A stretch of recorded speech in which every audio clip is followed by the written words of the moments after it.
see our men's second varsity eights sitting just about ready to go. We have in lane 1, Rutgers. Lane 2 is Drexel. Lane 3 is LaSalle. Lane 4, Temple. 5, St. Joe's. And in lane 6 is Jacksonville.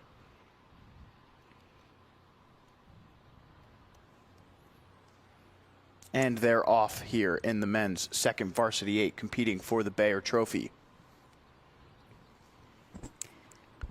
That's right. And in the second varsity 8 final here, 6 lanes across, always very, very exciting at the start. We call it organized chaos. There's a lot of sound. There's a lot of sights. There's a lot going on here. So it's really important for these crews to stay very internal and for those coxswains to say, look, nothing matters right now but the sound of my voice and getting through those fractions, getting the boat up to speed here, because as I've said before, I'll say it again, it is like getting a freight train up and moving from a dead stop. So we actually start not at full slide here, as you've so eloquently put it for us earlier in the day here. We actually do a few fractions here at about 80% pressure or so. Doesn't even need to be at full pressure because we're not trying to rip water.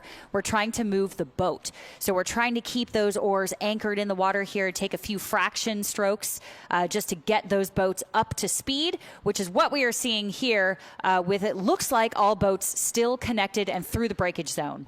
Yeah, so yesterday in the time trial, LaSalle finished with the fastest time and then won their semifinal. However, the second semifinal ran at a much faster pace than the first, with Temple in lane 4 here actually winning semifinal number 2 by a margin of just about a second on top of Drexel. But as we see this race begin to play out, it is in fact Drexel out of lane 2 through 500 meters with the edge.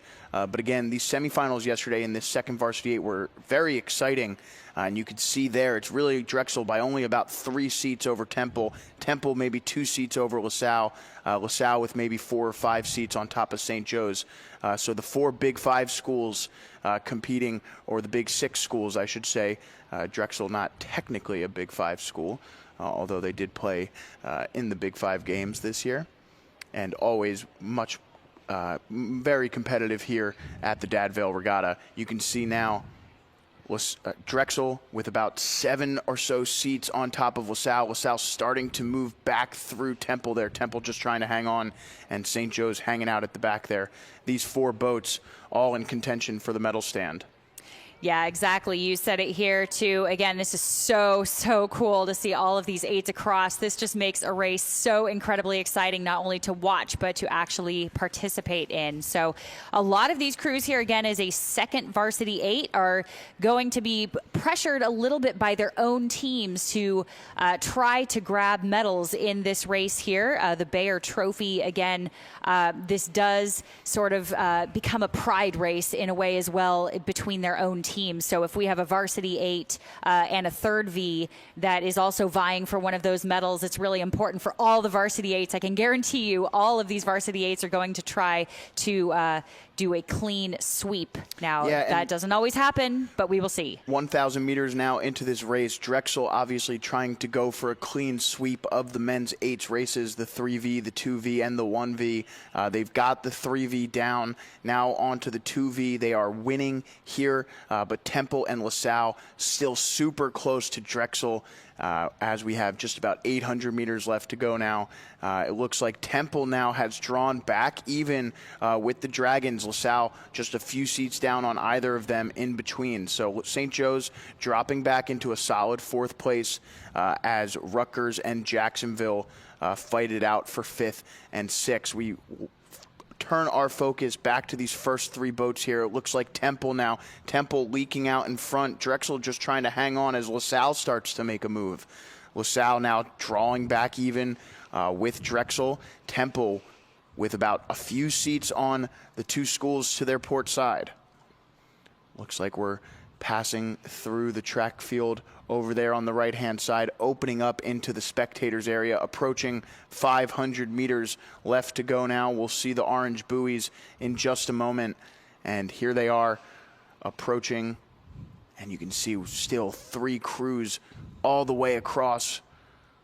There's the 500-meter mark. We'll see who goes first. I can feel the tension from here. I am hoping if you are out there on the shoreline, you come down to see the finish of this race right away. Do not miss the finish of this race because we have Temple, LaSalle, and Drexel all vying for that spot. Keep an eye on Drexel here, challenging Temple on the lane closest to us. Again, this view is very deceiving, so we still want to give the lead to Temple up there, but get down to the shoreline and cheer for these three crews because this is going to be a heck of a race. This is a nail-biter, Joe. Temple with a great move there in between the 500s, right at the end of that third 500, heading into this final 500, looks to have taken a pretty solid lead, and you can see it there. Temple with about 4 seats on top of Drexel. Drexel now heading into the 250 meters, and you can see there's a bit of a diagonal on this course. So Temple, with the advantage in the outside lane there, is going to get into that final 250 meters first. Drexel with a lot of work to do here, but they've got some speed. LaSalle just starting to fall off. There goes Drexel's stroke rate. Can they catch Temple? Temple went early. I think this coxswain made a really smart move here. They started sprinting early. They are already at a 42, and you can tell they are sitting up. Their blades are going in. They're sharp. They're at a 42. They're emptying the tank at this point. So that coxswain made a smart move going early and securing their spot for the gold medal in the second varsity men's 8 grand final. Again, it's not over until it's over, but here we go. With almost open water, Temple takes the 2V. Drexel, the silver. LaSalle, the bronze. That was a smart race by Temple. Very well raced there. 5:59, phenomenal time there for a second V8. Again, really great conditions out here, but what a race again with Drexel. Barely 2 seconds behind there, very roughly. I'm no mathematician. Again, make sure you go to regattatiming.com, followed closely by LaSalle and St. Joseph's. Jacksonville, and here we go with Rutgers rounding out the field.